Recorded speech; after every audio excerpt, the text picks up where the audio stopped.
What is the new high-intensity exercise crave going around today? If you work out, or if you talk to people who work out, you should be familiar with high-intensity interval training.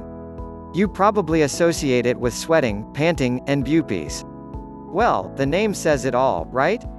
I'm referring to the high-intensity interval HIIT, which refers to a very specific and particular type of training, and it's possible to do interval training, or high-intensity training, without actually doing a real HIIT workout.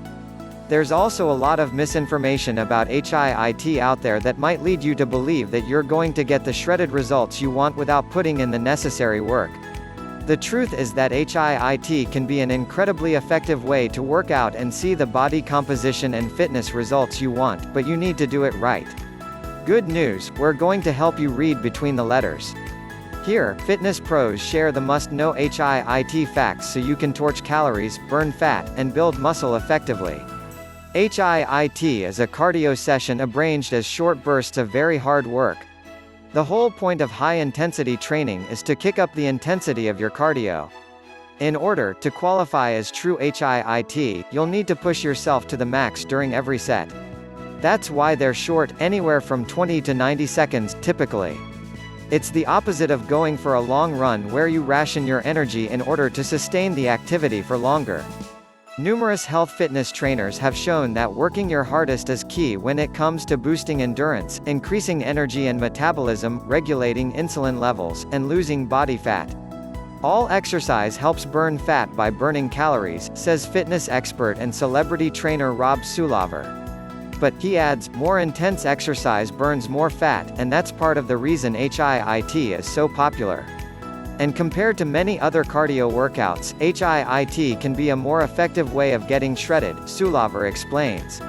HIIT routines that involve bodyweight work, e.g. push-ups, or added weight, such as kettlebells, medicine balls, or dumbbells, will tone your muscles while spiking your heart rate. HIIT is effective on multiple fronts. It'll improve your endurance, it will complement your strength development, and it'll help you get shredded, he says. This level of intensity takes a little getting used to. To help gauge whether you're working hard enough, fitness pros use a rate of perceived exertion (RPE) scale that describe effort levels on a spectrum of 1 to 10, with 10 being an all-out, balls to the wall, giving it everything you didn't think you had level of intensity. Work intervals during a HIIT session should be at near maximum, e.g. 9, says Francie Cohen, personal trainer and exercise physiologist. Sound like a lot of work? That's the idea, working harder equals higher oxygen intake equals greater calorie burn. And HIIT will help you burn more calories both during and after your workout thanks to post-exercise exercise oxygen consumption, or EPOC. Studies have shown that high-intensity cardio, the kind that leaves you out of breath, raises your metabolic rate to the point where you continue to burn calories even after the session ends, as much as 6 to 15% more. So for that 30, 60, or 90 seconds when you're on, channel Rihanna and get to work. Taking breaks to rest is also a defining element of HIIT. What might not spring to mind when you think about high-intensity interval training? Rest. But here's the drill with HIIT, rest periods between each set are an essential part of the workout. If you don't take time to recover, you're not doing it properly. Recovering before the next interval is essential, and here's the reason why. Forcing your body to repeatedly acclimate between two very different states provides excellent cardio conditioning. When the body works to adapt from the anaerobic, high-intensity period to the low-intensity recovery period in HIIT, this workload results in high caloric expenditure, which can lead to fat loss, explains Cohen. The body and enable it to truly perform at its max during the high-intensity spurts, she adds. Now that you know the basics, here's how to make sure your workout is HIITing the right note. The rules of HIIT are pretty simple: work really hard, rest, then work really hard again, says Sulaver. If you're taking a group fitness class or working out with a trainer, they'll time your sets and rest periods and guide you as you go.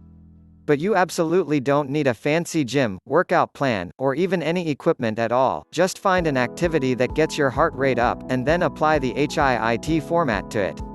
A good place to start for beginners is with a 1:2 ratio of work to rest.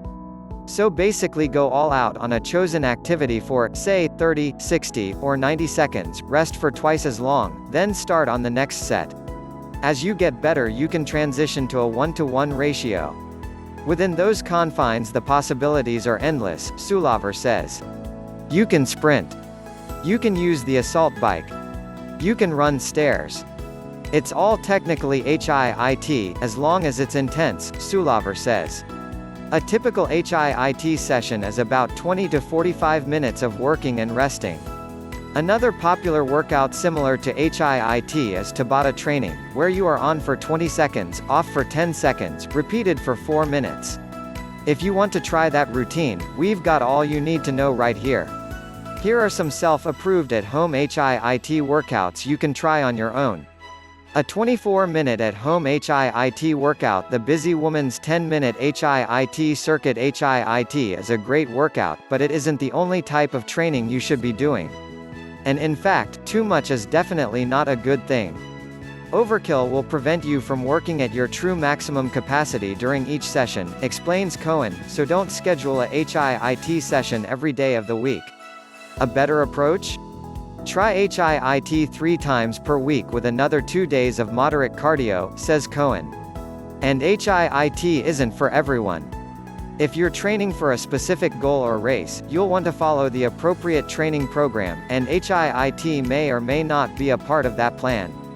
Due to the intensity level involved, you should always check in with your doctor before starting HIIT, as with any exercise program. One last piece of advice: if weight loss is a goal, the old saying that you can't out-train a bad diet is true, even if your workouts are super demanding.